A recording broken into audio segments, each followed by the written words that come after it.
best. We only want to see Echo and Blacklist pick up their most favorite heroes, their most powerful picks here. LaFell, what are we looking out for?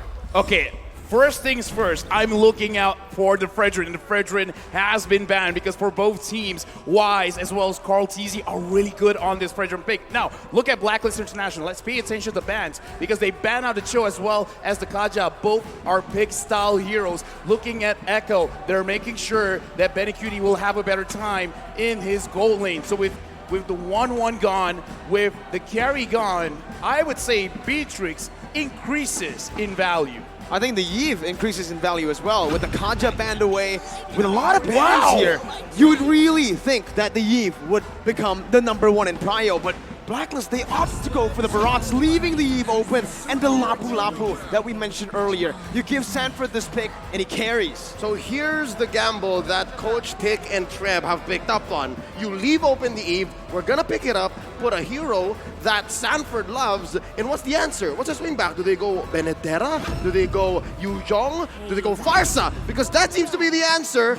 And interesting, they're going for the Oheb Harith priority. We've seen this from Echo before. I like what you said, priority, because that's how you see where their mindset is at. Because we got to talk about the Barat's first pick, because that has to be your priority, and your priority pick dictates how you're going to move around the map. So in this game, they're putting a lot of weight onto Wise's shoulder to actually move the entire team forward. Now that they've seen the Lapu Lapu as well as the Eve, they understand that they want to set up a box. So we got to move around the box a lot. Haji, signature pick on the Farsa, and the Harvey, it's kind of like setting up. It's like, I don't care what kind of marksman you're going to pick. I'm going to be able to survive my lane and actually impact the game at, I would say, the mid stages of the game. Now, though, you can already see the respect being given over, right? Blacklist International, this is the draft that they've went for. A lot of magic damage. Without the SS picked up in the early phase here for Blacklist International, Echo will take that away. Secondly, though, you can expect Edward to actually get counter or just targeted here. Maybe the Benedetta ban comes through because Blacklist still need a physical damage threat, but they still are going to try to nail down Venus's hero here. The Estes, now the Diggy. Okay, so looking at Echo, they really want to make sure that when they dive, it is successful. But before that, we got a quote from Oh My Venus saying, we're kind of expecting that teams will ban the Estes, and we're actually prepared for it. I'm looking forward to see Estes in the banning section. And now, it has been banned. And what better place to show your maximum potential in the grand finals of the world stage?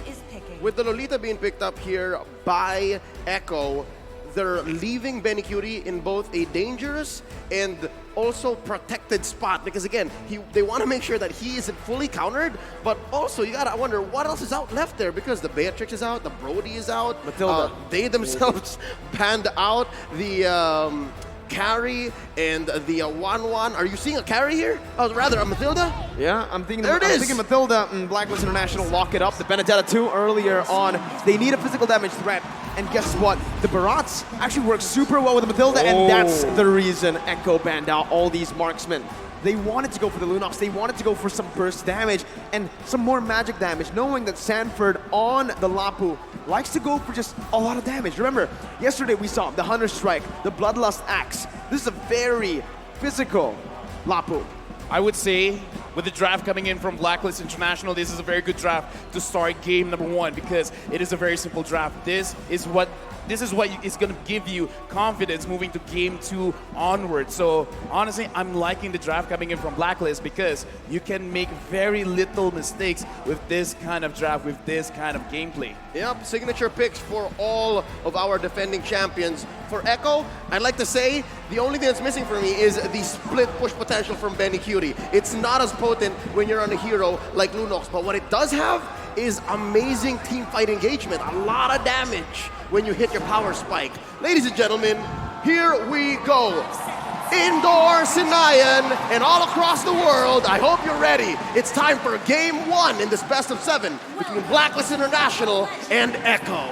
looking at both drafts, I would assume that they're not going to fight a lot in the early stages of the game. They're going to fight around Riverside. They're going to fight for the control around the turtle because they want to make sure that they have the levels first. So if you see any kind of rotation, it's all about maximizing the minions to make sure you get as much level 4s on your heroes before going into the turtle phase. With two utility junglers, this is what you can expect, right? A lot of emphasis around the mid control.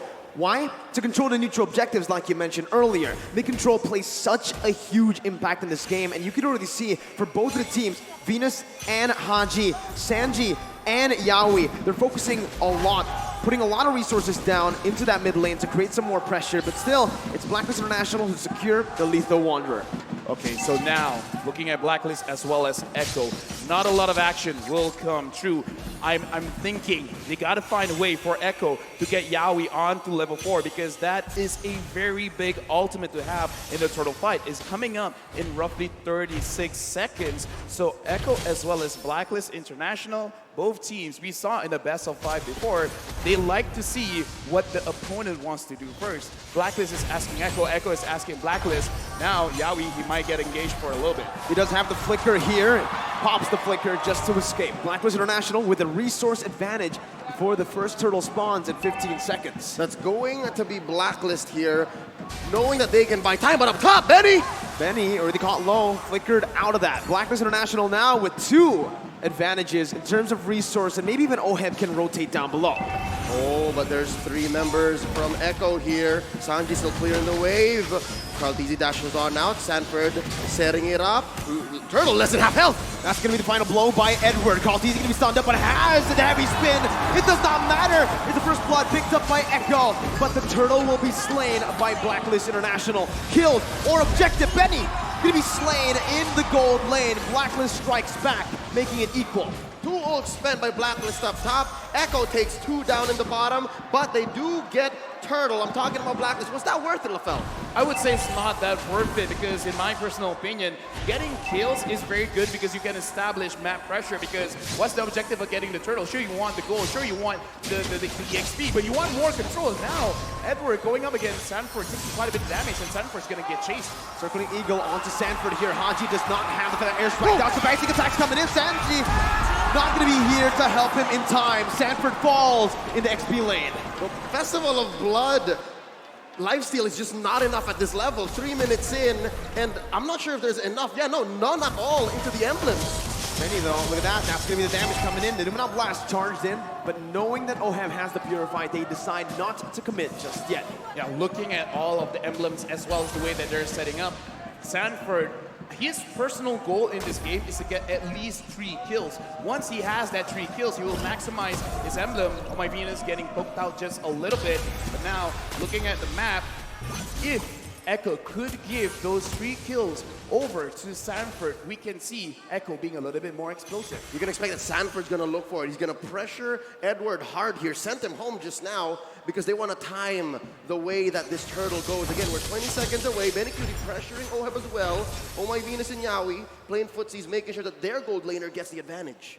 The zoning coming in again, right? This is what we kind of expect in the gold lane matchup. Harith, once you get to level 4, isn't really going to be able to threaten the Lunox. And even in the XP lane, we saw that Edward was winning early on, but now that Sanford has gone that level 4, has gone a few items down, it's a bit tough for Benedetta. Oh, turtle already spawned. Carlteasy spots out Haji. Sanford, yeah, there's the RWM. Not going to be able to find anything else though. The stun does connect with the feather airstrike connecting onto Sanford. The Petrify locks him down. Edward finds the pick up. Blacklist International now with a man advantage. Rotating around the turtle, circling Eagle onto Yaoi. He's going to be able to find his stun. Carlteasy jumping in. Numinal Blast charged in with the flicker as well. Oheb with no Purify here. Doesn't use it just yet. Why still winning the Retribution battles at the top? This is on force. Now Yaoi going to be able to dodge away for now. That's a lot of burst damage as Yaoi will be slain by Edward. Echo losing out in the straight. Blacklist has amazing battlefield awareness. They knew exactly where every member of Echo was. They almost threatened orange steal from Carlteasy, but they're not done. A stun and a knock-up. It's still Matilda Airlines here for Blacklist International. Blacklist is showing what they want to do with this draft. You want to establish control. You want to make sure that the Riverside, you're winning. And the specialty of having a Matilda is when someone overextends, they're not really overextending. In the previous fight, in the Turtle, they were very focused. What do we want to do? Turtle first, but now they want to kill. And they get it, right? It's on to Venus, the roamer.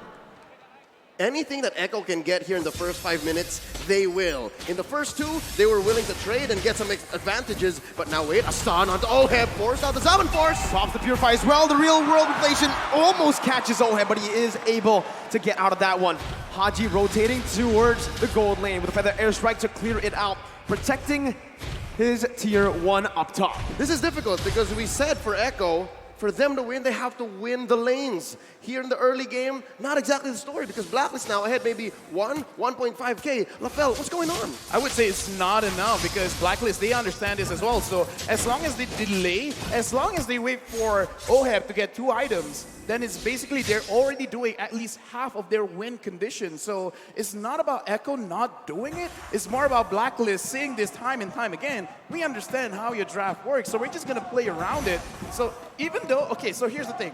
Echo, they needed to win by 2K, by 2,000 gold. That's LaFell's threshold. So if Blacklist having 1.5K lead ahead, they're really at the driver's seat. Well, right now, it does seem that way, but Echo are going to be able to force it out. Oheb going to be caught low, but Venus comes in to save Oheb again. Haji with the rotation, circling eager to lock Yaoi down. Good selection right now. The feather airstrike will come through. Yaoi going to be able to get the stun down onto Venus before he gets taken low. Now, guess who's here? It's Sanji with real world inflation. Jumping in, but that you go. It's going to be the guiding way. Haji going to be slain though by Benny, who uses the chaos to take him down. Sanji still poking Venus down. Echo are looking to get the siege down onto the tier 1. Meanwhile, on the turtle side, Carl TZ is going to be taken low with Sanford. It's a 2v2. That's going to be the bravest fighter popped into the back line right now. As Carl TZ is going to be able to find it, and Wise is going to fall. Edward finding the stun onto 2 with an eye for an eye to dodge away from the CC. But still, Echo, they win out on that trade. Not just that trade, but on 2 fronts. They pushed up top, got a kill down bottom, and took the last turtle of the game. We got a lot here because, again, 500 gold, that's great, but Sanford having 1 kill. He has 1 stack on his emblem, and now looking at this, Carl he's in too deep.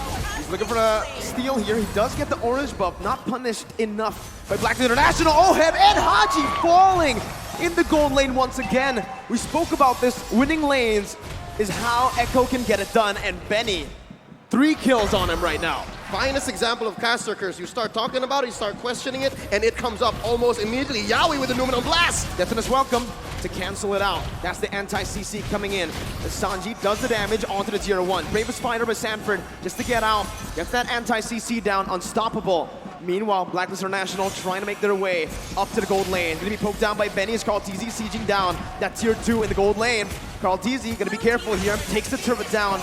Gets out with relative ease. What a swing for the House of Highlights. Unbelievable. I can't believe that maybe 4 or 5 minutes ago we were talking about how Blacklist was ahead, possibly way past the LaFell threshold, but now it's Echo who's pushing it, 2.5K ahead. Well, they have gone way and above the threshold, and the way that they did it is because they understand, okay, we're just going to stay in lane. There's no use trying to out-rotate Blacklist at this point, so we're just going to say because Oheb is going to be the one that's going to deal a lot of the DPS damage later on, so shut him down first. Right now, there might be a skirmish in mid. For the airstrike was used up just to clear up the waves. Echo, with this composition so far, can constantly be threatening these sieges. And also, they can also be looking for a lot of plays on the map. A lot of kill pressure here in their lanes. Yep, and that's why they're ranked first in average kills so far, 16 plus, because the way that they attack the game, the way that they approach it with their strategy is they want to convert from kills. They don't want to take objectives only. They want to win first and then go from there, which is, I think, what they're doing here. They're baiting the Lord. This is a Lord dance if I've ever seen one. Oh, Sanji's taken low. Edward jumps in, but Sanji flickers out on the final blow. The Petrify still available by Edward right now as he uses eye for an eye, but Sanford notices that. Jumps in with the bravest fighter. A lot of resources spent already as Wise looks for a better position. Haji going to be able to actually dash in with the wings by wings as that's the Luminous Blast connecting onto Edward. Edward going to be taken low, taken down by Sanford.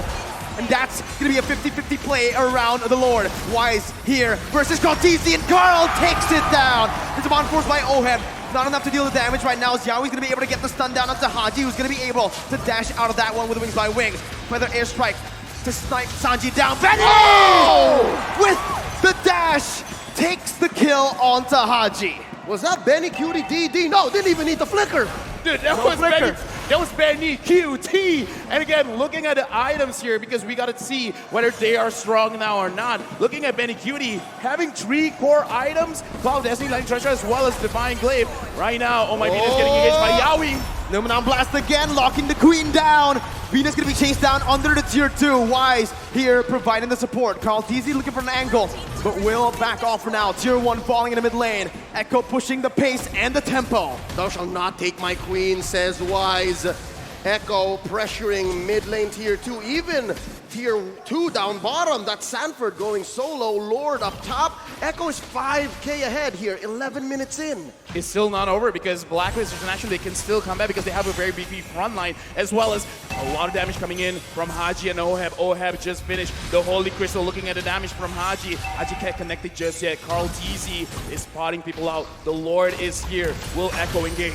They will. Numenon Blast charged up already. Just to zone the other members away. Oheb jumps in with some on-force. Wise in the front lines, providing the support. Real world manipulation, baited in. Sanji not dealing enough damage for now. Blacklist just backing off. Echo doing the same thing, noticing they have the lead. It's disciplined plays from Echo. Relatively safe defense and siege from Echo. They did their best to get the most out of that Elemental Lord, but we have a Luminous one possibly coming up in a minute and a half, forcing out a feathered airstrike. Echo is relentless. They're not leaving. Yeah, but look at the way Blacklist, they're defending themselves because they're not necessarily sacrificing their own HP just to defend their base. Like, they're defending everything without taking too much. So now Blacklist, they're preparing themselves. In case Echo wants to engage, they can fight back. The problem is, Echo, they're not engaging. They know that they have a lead and they're not going to lose the lead.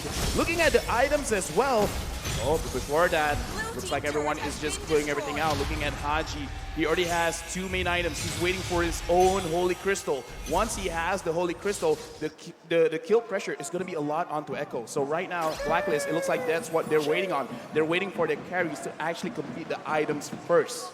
It looks like Echo has cornered Blacklist into their base, and this is the trademark Blacklist defense. A lot of teams worldwide have been on the receiving end of this defensive rubber band, and it's not impossible that Blacklist still comes back, but with Echo at 6k playing this defensively, playing this disciplined, waiting for this Lord coming up in 5 seconds, it looks like Echo also knows how to combat that. It's gonna be really tough now with a 7,000 gold lead technically built up by Echo. But with Blacklist minimalizing their losses, it seems like despite that 7,000 gold deficit, they're still able to contest, they're still able to open up the map without grouping up as 5. Yeah, looking at the map as well, Blacklist, they're not really moving away from each other. They should understand that this Lord is going over to Echo for free. Having that Lunons makes it very difficult for you to contest. And that's the power spike we're looking at. Echo, this is the inevitable. They have set themselves up for success here.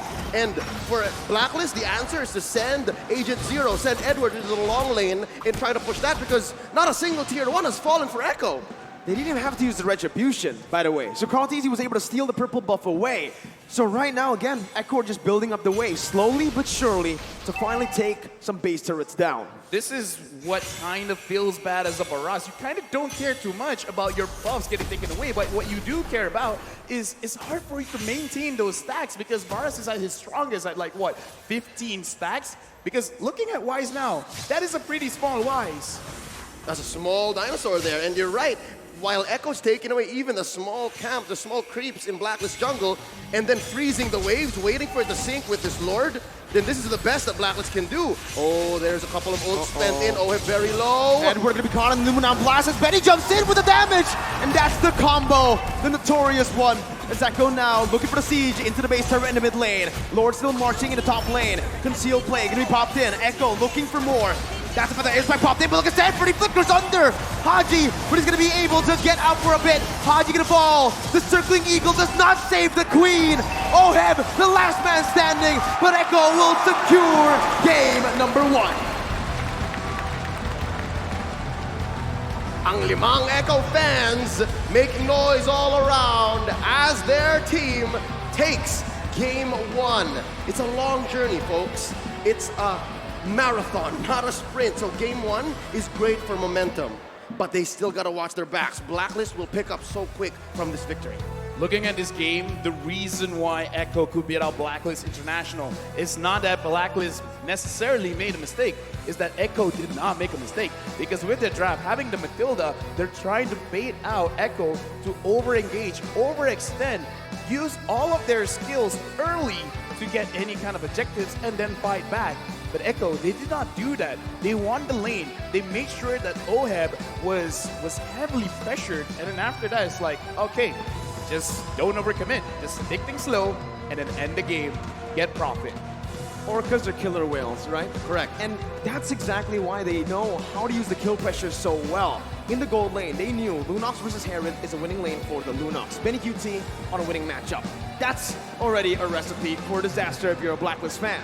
Now, they utilized that so much by ganking towards the Lunox. Early on, they weren't going to be able to find those kills, right? But as the Lunox progresses, with the levels starting to gain up, and with those items starting to stack up, that's when the Lunox gets the power spike in the mid-game, and they utilize that perfectly.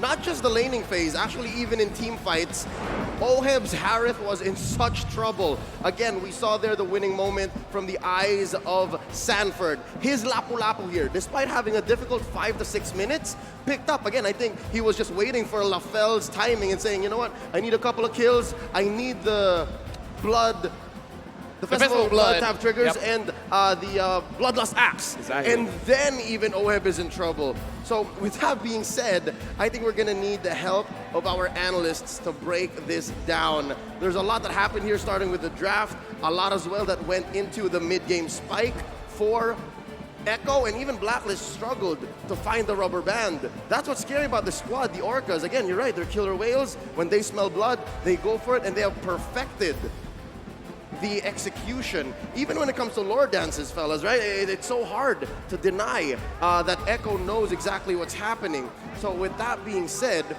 we're just waiting for our analysts to call in, because I'm pretty sure they'll have a field day with this. Ladies and gentlemen, we'd like to remind you that Battle Night is about to happen. That's happening on January 21st. We've got a lot going on, so make sure you log into the game. There's a lot of in-game bonuses that y'all can have, all right? Extra BP, star protection points, free hero access, epic skins that come out that very night. So make sure y'all log in, all right? That's happening on January 21st. Let's all celebrate the M4 World Championships. Whoever takes it home, whether it be Echo or Blacks International, let's all celebrate and tell all of your friends. Now, folks, I think we've said enough here on the desk.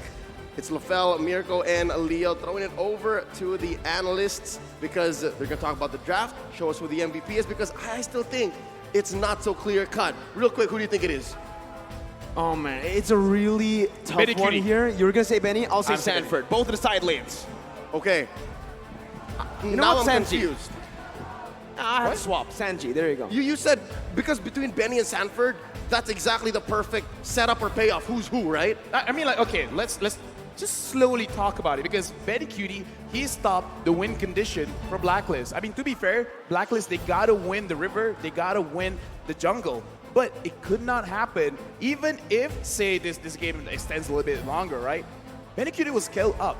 Wise will not be able to sustain the damage coming in from the Lunas, because again, there's no Estes, there's no healing. He can run away, but when he comes back, it's not gonna be much. So for me, it's Betty Cutie. Okay, Ding Ding, Sanford, or Sanji? You know what? I'm going to make a last-minute change here. I think I'm going to give it to Carl TZ, actually. The hidden carry. Okay, best in the world. Let's see who it actually is, because it's time for the analysts to break it down. Hey, fellas, talk to us. Great MVP predictions so far.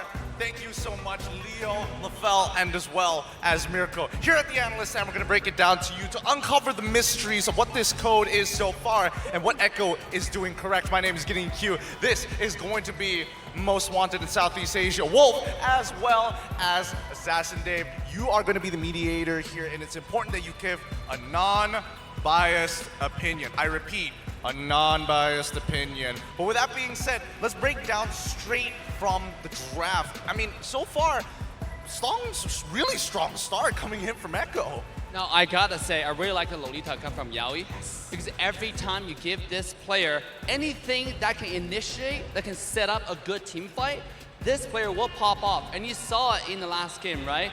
The entire set of Echo, they had a momentum. They understand which objective do they want, which tower do they want to pressure. Yeah. And you saw Yaoi was set up camps on the top tier 1 tower, and they find a lot of early game pressure to mid game pressure. Oh, there's already the code that Blacklist International has done, right? We know the pattern of what they're doing. Actually, if you're looking at that game, it's a pretty standard Blacklist game. What Echo did differently this time is they snatched this hero, Lolita. That's why I really agreed with Assassin Dave when he said that Lolita was a great pick, because not only does it like present to us how good Yaoi was, but also how good the drafting plan was for the side of Echo. They countered everything that Blacklist wanted to do with their picks. Well, if we're talking about the draft, I mean, those are the bans, but the picks overall, I think to the naked eye, most people would understand that, honestly, they're kind of the same thing. They have the exact same goals with very slightly different tools. Yeah, and I want to mention that in this game, it's one of the first games in the entire series that we do not have any marksman at all. Right? Like there's a Lunox versus Ohab on the Harith, on the goal lane, which is quite interesting because Benny's Lunox actually counter Harith in the late game. You can one-shot with the combo that Lunox has in the kit, and you can look at items. Benny is fully decked out on damage items, no defense whatsoever. Yeah, he didn't need to because of the fact that he has a lot of feeling, right? You have Yakai to frontline for you, have Lolita to kind of save you in those dire situations, and the Lapu Lapu as well. Blacklist International, like we said, this is the normal code, a standard place like coming off Blacklist International, but the order of picks allowed for Echo to actually kind of win over those matchups. Lapu Lapu kind of wins versus Benedetta in many regards. Akai can win versus the Akai if you think about it, or it's kind of 50-50 if you think about it, but of course Yaoi, not only did he prevent like the combo of Blacklist International, he also protected their own Lunox. That's why I really like how Echo designed game number 1. Yeah, and I like it too. Personally, when it comes down to the little details, the little tools that they have, I mean, the fact is, Yves, it's really hard to break her out of the real-world manipulation unless you have a suppress. And again, I mean, Oh My Venus can't really do much about it. The same goes for Edward, but you can't say the same thing for Echo because you have Lapu Lapu jumping in on the far side, which already is one difference maker. Let's not forget about the invulnerability coming out of Benny QT. Absolutely, and one thing that I want to mention for Echo in the game 1 was momentum, right? It felt like in the beginning of the game, Blacklist really captured the momentum of the game, but somehow towards the mid to late game is when Echo really start pushing, right? They push a top tier 1 tower, they find the objective-based play, and they give them so much clarity on exactly what they need to do. With a player like Yaoi on the setup, whew, that was just clear gameplay. Yeah, it wasn't easy though. For 7 minutes, they kept on trying to break the momentum of Blacklist International. Blacklist were leading a little bit. Echo was trying to take out Oheb up top. Eventually, after 7 to 8 minutes, Sanji was able to land the killing blow onto Oheb. It did, it did require them to have a lot of tries, but they were successful in the end. And 2-0-8, we saw this, Gideon. We reacted to this. His flicker to the left side during the Lord fight, that was crazy. That was, what, criminal? That's the that word. was criminal gaming for sure. He is just stealing hearts and stealing minds at this point. The conditioning is starting to build up, but this is only game number 1. So people at the caster's desk, this is your MVP going over to Sanji. I'll let that sit in for a little bit longer, but I think, we really have to make sure that the draft doesn't escalate for this, especially if you are in Blacklist's position. Are there adaptations that we're expected to see? Yeah, and Sanji, world deserved MVP here. I want to mention one of the lore fight you talk about, he flickered to the left side. That was beautiful, and also he was lingering with 1 HP, right? Yeah. Very little HP, and he still has so much impact. Just to show you how much impact he had in the early game, this is from the beginning of the game to 5 minutes. You can take a look at Sanji's heat map, right? This guy in the mid lane was dominating the mid lane and started voting towards EXP because Turtle was towards the bottom side in the beginning of the game. Yeah, and then eventually you will go to the gold lane where they want to really kill Oheb back out up top. They know that the way for them to win the mid-game team fights is to deny Oheb to the farm. But then again, you can see a Blacklist International how many times they have saved Oheb. Now Oheb also played it well, but eventually they will have to fall to the tempo of. In the beginning, Blacklist had a momentum because they understand that win condition as well. Right. That's why you saw Farsa going towards the top side to help Ohab so much. I think we're gonna capture some highlights here. Whoa, this is one of the engages, even though the Turtle went through Blacklist, but Echo got 2 kills out of it. think even more so, like you could see just the small little plays coming out from everybody here. They're trying their absolute best to make sure that they minimize the profit coming in from either side. But once the momentum started to fall into Echo's favor, I think this is where things started to change, especially for the gold lane. That's right. You're gonna have to. We have to talk about Krautings here, right? Although we aren't seeing a lot, the way he secured all of these turtles, then eventually the First Lord, then constantly just applying the pressure against Blacklist International while keeping himself safe and really just reaching around the Lord area. I think that's also amazing coming out from Krautings himself. Yeah, absolutely. Here from the highlights, you see how clear Echo rotation were, right? They know exactly where they're going. They know exactly which tower they're trying to get. And sure enough, it paid them many dividends. And I think going to game 2,